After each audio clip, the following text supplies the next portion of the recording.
Que está en cautiverio nunca se va a reproducir. Vale, entonces vamos a ver ahora lo que son siempre hablando de las tareas de los asistentes médicos en la clínica. Vamos a ver que una de las tareas es estar al frente o estar atrás. Estar al frente es lo administrativo, estar atrás es la parte clínica. Puede ser que en algún momento el asistente médico pueda hacer una o la otra, o 80% atrás clínico, 20% administrativo, si hay que cubrir o algo. Entonces puede ser que le toque algún día contestar una llamada telefónica, hacer citas, lo que acabamos de ver, preparar algún estado de cuenta de la clínica, comunicarse con los pacientes, hacer llamadas por teléfono y hacer citas, tomar signos vitales, realizar flebotomías, podría ser otra, preparar pacientes y tomar electrocardiogramas.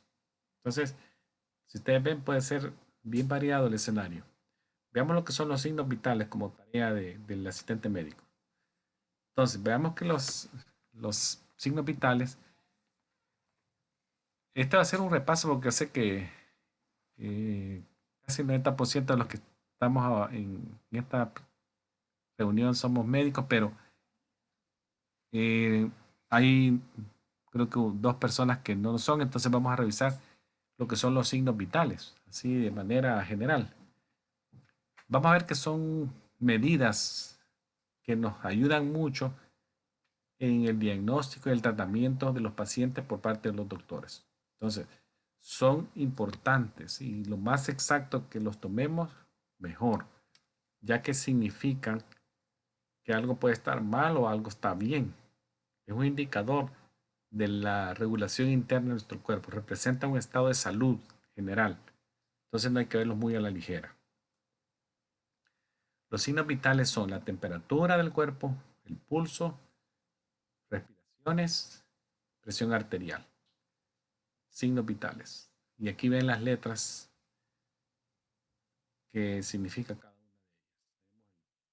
Esta es la temperatura, el pulso, respiraciones y la BP es la blood pressure, presión arterial. Entonces, son constantes vitales. Cuando las tomemos, seamos lo más exactos posibles. Cualquier variación podría indicar la desaparición o la presencia de una enfermedad. La desaparición es que alguien ya está mejorando, la fiebre se está yendo, menos el pulso ha bajado, consecuencia que la temperatura bajó, la presión arterial ha mejorado, un paciente hipertenso ha mejorado y así, paciente que tenía un problema respiratorio está respirando mejor. Entonces, ven que cada cosa tiene que ser lo más exacto posible, ya que cualquier variación me puede afectar el diagnóstico o el tratamiento. Otra cosa que no debemos de olvidar es que los signos vitales se pueden afectar por cosas físicas o emocionales.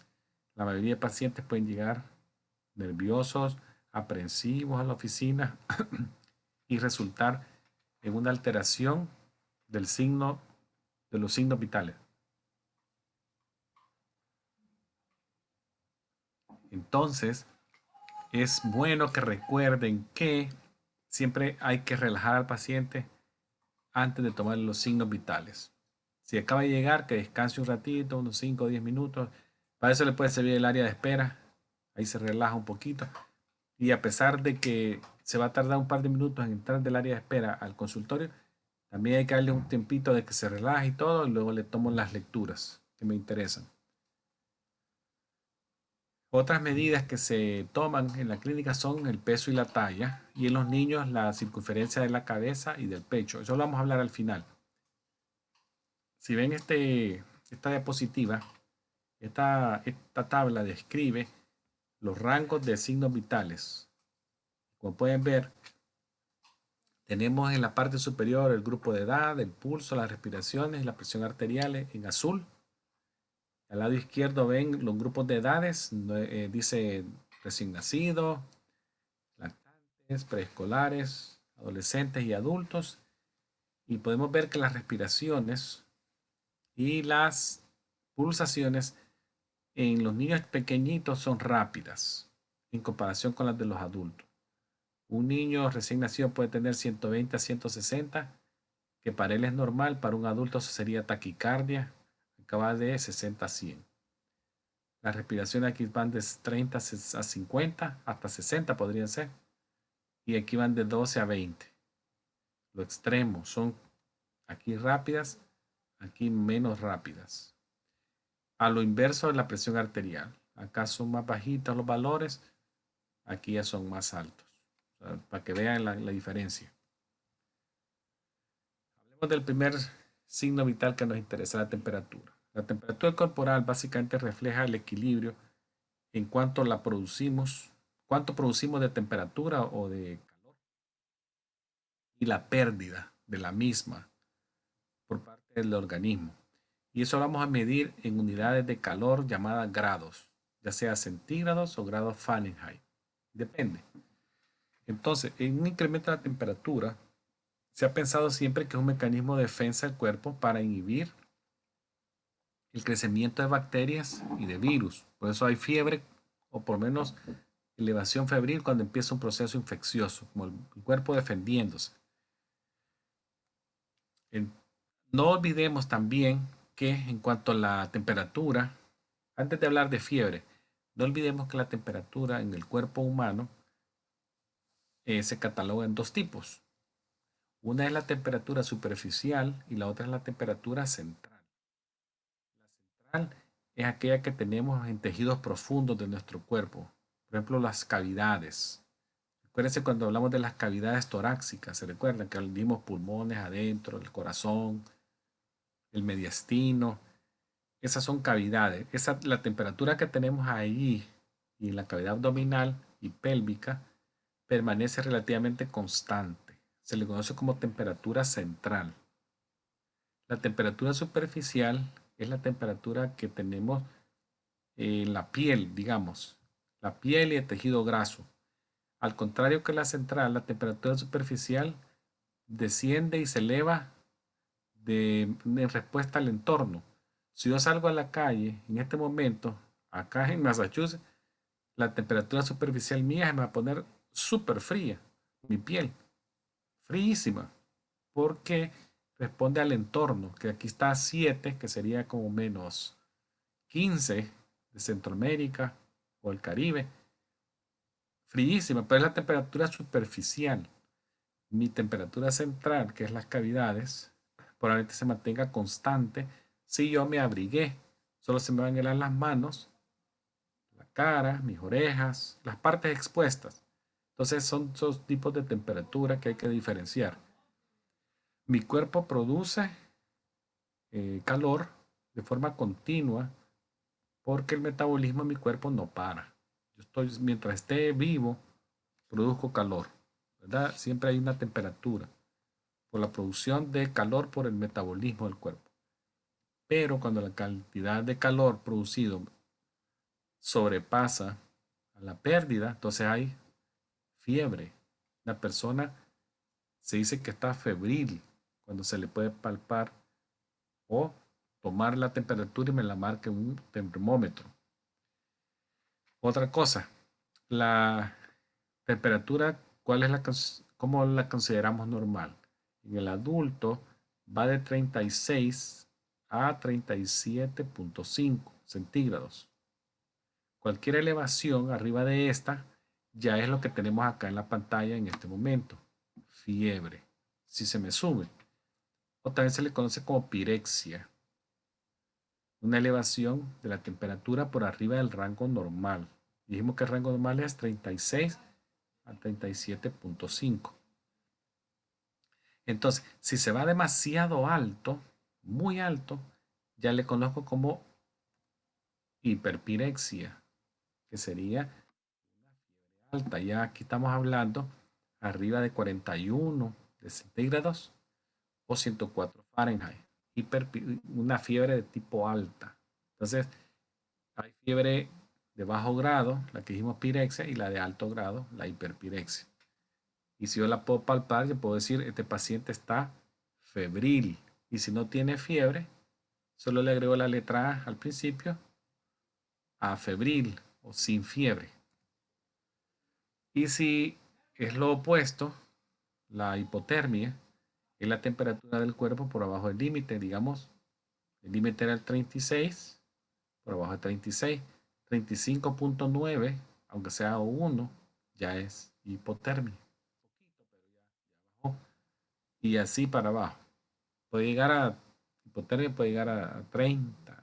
Pero hay hipotermias que compensan el cuerpo muy rápido si llegan. Acá están algunas temperaturas que se consideran febriles. Por ejemplo, la temperatura rectal 38 se considera febril. La oral dijimos arriba de 37.5. La axilar de 37.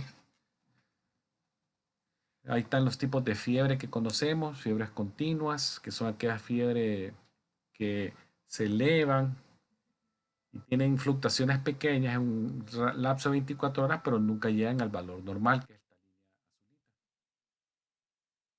Luego tenemos la intermitente que se eleva, fluctúa y puede bajar por abajo del valor basal normal, pero vuelve a subir, vuelve a bajar, vuelve a subir, intermitente. Y la remitente es la que sube, las fluctuaciones son bien grandes y nunca llegan al valor normal. Si ustedes ven, las remitentes se parecen mucho a la continua, con la única diferencia que las fluctuaciones aquí son bien grandes en comparación de la continua, que son fluctuaciones bien pequeñitas. O sea, podríamos decir que la remitente es una fiebre continua con niveles de fluctuaciones mayores en comparación a la continua. Ahora, las temperaturas, ¿con qué las medimos? Con un aparatito que se llama termómetro. Estos ya están calibrados para lecturas ya sea Fahrenheit o para lecturas Celsius. La Fahrenheit es la lectura que más comúnmente se usa en Estados Unidos para medir la temperatura del cuerpo. Sin embargo, hospitales y muchas clínicas ambulatorias, los termómetros que ocupan dan las dos lecturas. Solo tengo que solicitarle a la maquinita ahí en el menú. Yo pongo o Celsius o Fahrenheit y me da las dos. Ahí tenemos algunas cosas que hay que tomar nota. Por ejemplo, la temperatura rectal hay que tomar nota que siempre está 1 grado por arriba de la lectura comparada a la oral. 1 grado por arriba. Entonces, si me sale 38 en la rectal, no tiene fiebre, sino que recordemos que está 1 grado arriba, tiene 37, si la comparo con la lectura oral. Y la axilar, también hay que tomar nota que siempre está por 1 grado abajo. Si me sale 37, yo diría, está 37. No, está 1 grado abajo, entonces estaría 36. Ya una hipotermia. Hay que tomar nota de esos detallitos de la rectal y de la axilar. Hay diferentes tipos de termómetros.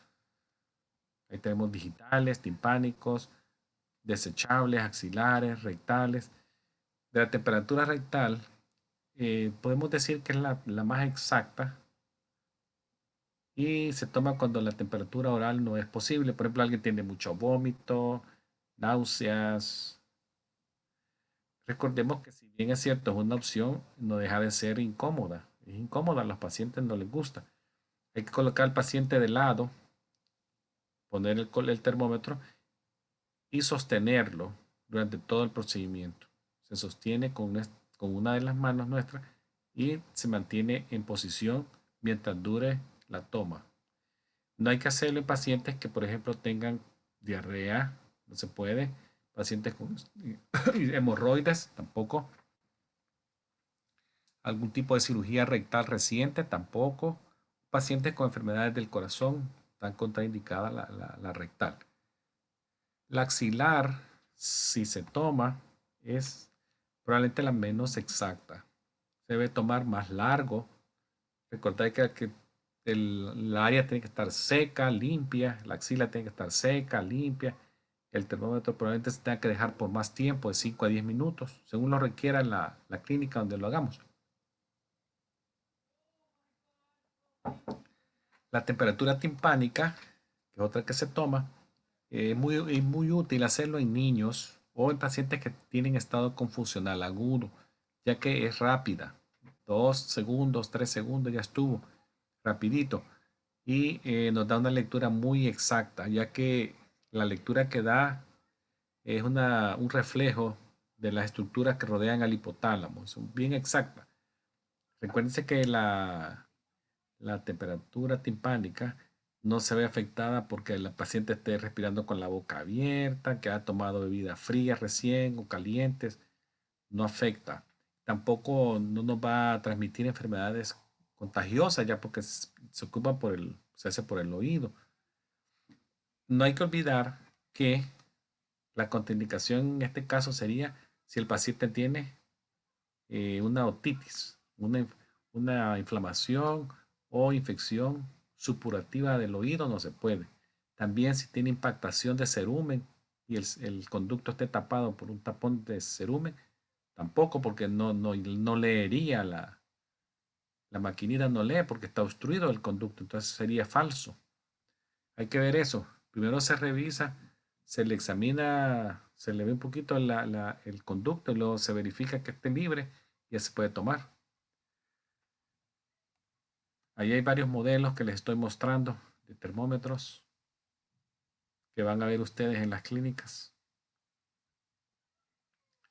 Ahora, en cuanto al otro signo vital, el pulso, este refleja básicamente el latido del corazón sentido en un lugar distante, en una arteria. Entonces, una arteria que esté cerca de la superficie del cuerpo se utiliza, se presiona contra una estructura rígida que puede ser un hueso y eso hace que se palpe mejor el pulso. Entonces siempre hay que tener al paciente en una posición cómoda, con la arteria al mismo nivel, un poquito por abajo del corazón, el miembro relajado y apoyado en una mesa, ¿verdad? Y se toma. Una alerta aquí, por ejemplo, cuando tomemos pulsos de las arterias carotídeas. No presionar las dos arterias carótidas al mismo tiempo, ya que nos pueden dar una caída refleja de la presión. Si la ven acá, la segunda foto, un pulso carotídeo. Ven la mano acá, solo se está palpando un lado, no los dos. Eso es una alerta de seguridad, no lo olviden. No palparlo al mismo tiempo. Voy a regresar una que me pasé esta. Los sitios que usamos. Tenemos la temporal, la carótida, la apical, la braquial, la radial, la femoral, la pupitre. En la siguiente diapositiva les muestro las fotos. La apical es la de la punta del corazón. Esta es muy útil. Se la voy a mostrar acá. Ven esta foto del lado derecha, que tiene la enfermera haciéndole la medición del pulso apical a este señor. Es muy exacta porque básicamente están midiendo el corazón ahí, lo están oyendo encima, en la punta del corazón. Para ello ustedes necesitan un estetoscopio, como lo está haciendo ella, un estetoscopio ocultando. Y aquí tiene su reloj. Es muy útil en pacientes como lo ven a él, así adultos mayores, o en niños pequeñitos, donde probablemente el pulso sea irregular, bien rápido. Entonces se hace la apical. La arteria radial, que está acá, la última foto de la izquierda, esa es la más comúnmente usada para tomar el pulso. Casi siempre solamente eso se usa. La gente se va directamente al pulso de la radial. Se puede tomar en 30 segundos o un minuto enterito. Ahí usted, si es 30 segundos, lo multiplican por 2 y ya tienen el valor. O si el pulso es demasiado rápido o lento, mejor hacerlo en el minuto completo para estar más seguro del valor que obtienen. Ahora, vamos a la otra, respiración. Recuérdense que la respiración es un ciclo adentro y afuera. Eso se llama ventilación, sacar y inhalar. Inhalar, respirar. Entonces eso es un ciclo, una respiración. Esto es muy importante recordarlo porque hay gente que no deja que saque el aire bien rápido. Hay que tomarse el tiempo que inspire y expire. Es un acto que puede ser voluntario. Bueno, en la mayoría de personas, todos nosotros Nuestra respiración es inspiración involuntaria a veces y voluntaria en otras. Eso puede pasar.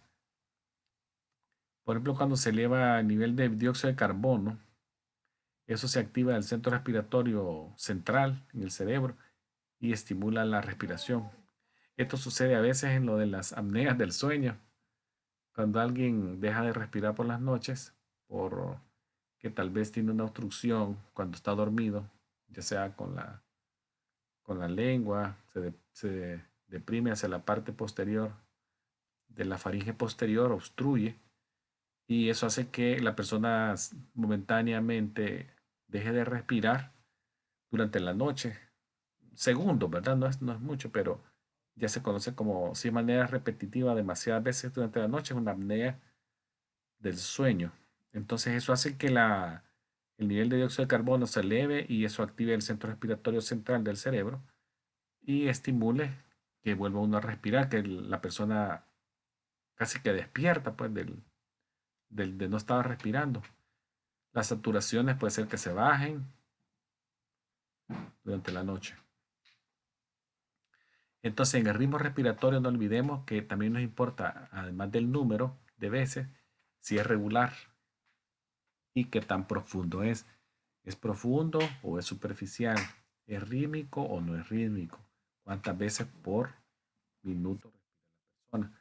Lo normal es de 12 a 20, el rango. Entonces, ¿cómo lo contamos? O bueno, antes de llegar ahí, van a haber algunos términos escritos y los van a oír. Por ejemplo, ahí está disnea, ortopnea, bradipnea, si es menos de 12, apnea, lo que les estaba diciendo, deja de respirar, taquipnea, más de 20, hiperpnea, hiperventilación, ortopnea, que involucra posición de la persona.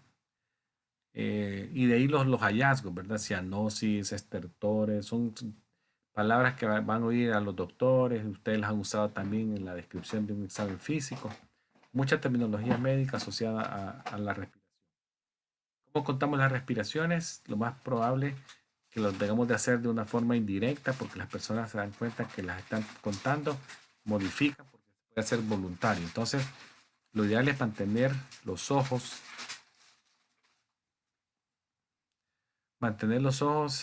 de una forma alterna en el pecho del paciente mientras veo el reloj y se continúa como que está contando el pulso, sin remover los dedos del área radial. Miren acá. Este es un ejemplo que yo siempre utilizo esta foto porque es bien. Ella pareciera que está viendo acá, pero de manera indirecta también está viendo el movimiento respiratorio del señor. Y también simula que le está tomando el pulso. Y si ustedes ven el señor, miren cómo está. Viéndola a ella, qué está haciendo, ¿verdad? Casi como, ¿qué está haciendo la doctora? La médica asiste. Pero ella de manera muy, muy sabia está manteniendo una mirada alterna al pecho del paciente mientras pareciera que está llevándole el pulso o el reloj y le está contando la respiración. A veces hay que hacerlo así, muy sutil. Ahora, con la presión arterial. La presión arterial también es otra medida muy importante. Esto refleja la presión de la sangre en las paredes de las arterias. Se mide en milímetros de mercurio. Y milímetros de mercurio se abrevia así. Milímetros y mercurio H mayúscula, G minúscula. Entonces, estas medidas nos van a dar dos valores. Un valor alto, que se conoce como sistólico, y un valor bajo, que se conoce como diastólico. Se forma una fracción. Esa fracción es lo que ustedes ven escrito, que es, por ejemplo, 130, rayita, slash, 80. Entonces, son dos valores. La lectura sistólica es el numerador, el valor que está arriba, y el denominador es el sistólico. Digamos que yo pongo acá 120.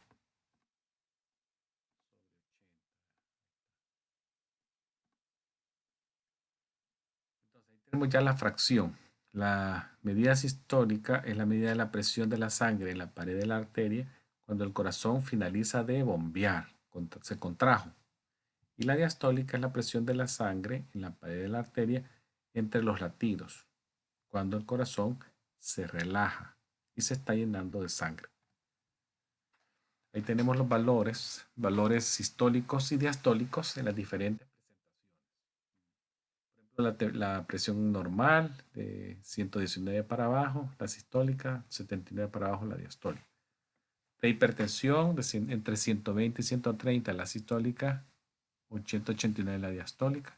Y presión alta, arriba de 140 la sistólica y de 90 la diastólica. Esos son los valores que hacen diagnóstico para la hipertensión. Y tenemos, si ustedes ven ahí, prehipertensión y el valor normal. ¿Por qué la hipertensión es bueno reconocerla temprano? Bueno, ya que hay millones de personas en Estados Unidos padeciéndola y en el mundo. Es una enfermedad muy frecuente. Hay factores de riesgo que podrían hacer que parezca más temprano. Fumar cigarrillo, alguien con diabetes, hiperlipidemia, ser hombre, alguien que tenga obesidad mórbida, estrés, historia familiar de hipertensión, son factores que la pueden hacer aparecer más temprano. Los ruidos de Korokov son ruidos que se producen por la vibración de la arteria, de la pared de la arteria. Entonces, si ustedes ven ahí, tiene diferentes fases, 5 fases tiene esos sonidos. Eso se escucha cuando se pone el tensiómetro y se pone la campanita del estetoscopio sobre la arteria braquial. Cuando se insufla, que se infla el tensiómetro, esa presión que se forma en el tensiómetro hace que la arteria se comprima, completamente se comprime. Entonces el valor de la presión hace que se vaya a cero el sonido. No hay sonido, silencio. Este es el silencio que tenemos acá. Dice acá, silencio. Cuando se escucha el primer sonido, es la fase 1, es cuando en general el manguito se empieza a desinflar y se deja pasar los primeros pocos de sangre y corresponde al primer valor de la presión arterial sistólica. El primer ruido que se escucha ahí, valor en la fase 1. Y a medida van pasando los segundos que se va desinflando el manguito, el desinflado hace que los sonidos vayan teniendo otra calidad de sonido, más de arrastre, suave, pero todavía como golpeteos. De ahí va pasando fase 2, fase 3, fase 4, hasta la fase 5, que es cuando el valor de la presión nos da el diastólico. Es cuando se oye el último sonido de Korokov. Y luego va el último sonido y va seguido de un silencio, un periodo de silencio. Entonces, la presión a la que se oye el último sonido es la presión diastólica en el adulto. Entonces, tenemos silencio, 5 fases y de otra vez. La quinta fase sería acá el silencio. Ruido de Korokov. Luego tenemos el valor opuesto a la hipertensión, que es la hipotensión. Son valores anormalmente bajos, abajo de 90-60, por ejemplo. Son considerados valores hipotensos. Pueden tener muchos factores de causa, ¿verdad? Shock emocional, hemorragia, trastorno del sistema nervioso central. Hay muchas causas. Ahí ven ustedes algunos aparatitos que se ocupan para medir la presión arterial. Tenemos el de pared, de mano derecha. El de en medio es el que todo el mundo hemos andado en nuestras bolsas, en nuestros backpacks. Este es el móvil, más práctico, tal vez el más conocido de todos. Y este es el que se puede andar de consultorio en consultorio. Tiene llantitas, pero bueno, últimamente las clínicas prefieren esto porque tienen el tensiómetro, el otoscopio, el oftalmoscopio y los recambios. Entonces, más para esto queda allá en la pared de cada consultorio. Este probablemente es el que más se va a ver. Hay algunos que son digitales, que se pueden comprar en Walmart, Walgreens. Cualquier de estas farmacias, Rite Aid, todo eso lo venden a un precio bastante módico y la persona se puede auto monitorear el valor de la presión. Luego tenemos las medidas antropométricas. Vieron que ya vimos las temperaturas, ya hablamos de la temperatura, del pulso, de la frecuencia cardíaca, la presión arterial, las respiraciones. Ahora nos toca la parte antropométrica, que es la talla y el peso, y cómo sacar el BMI. Venga la señora ahí que ha llegado a esa primera consulta, tal vez a esa clínica. Le quitan sus zapatos, la paran sobre una superficie plana, la colocan en posición erguida y ya le toman la talla.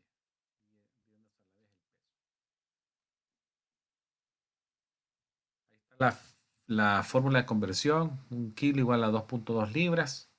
Si queremos convertir de kilos a libras, multiplicamos por 2.2 y me sale la respuesta. Y no olviden que una libra es el equivalente a 0.45 kilogramos. Igualmente se hacen las conversiones con una calculadora sencilla, se vuelve a hacer la conversión de kilo a libras o de libras a kilos. Esto también nos da otro valor muy importante que se conoce como BMI, que es el índice de masa corporal, que es uno de los más exactas formas de determinar si una persona está en sobrepeso o no. ¿Qué necesitamos acá? Necesitamos el peso en kilos y la altura en centímetros. Hay una fórmula que se utiliza o también actualmente en internet ustedes se meten y ponen ahí BMI Calculator y ya solo le meten la información que les pide. Muchos piden también la edad y el sexo como factor de dar algo más exacto. Y ya les sale el valor del BMI.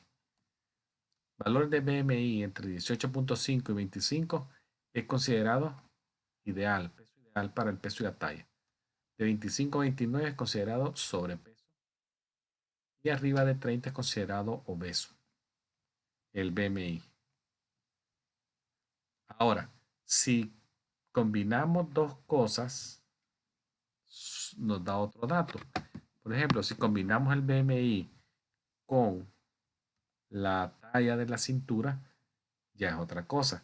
Por ejemplo, individuos que caen en un BMI entre 25 hasta 34.9 con una talla de cintura arriba de 40 en los hombres y 35 en las mujeres, se les considera en un grupo que se llama obesidad o problemas de salud relacionados a obesidad. Esa sería la traducción literal.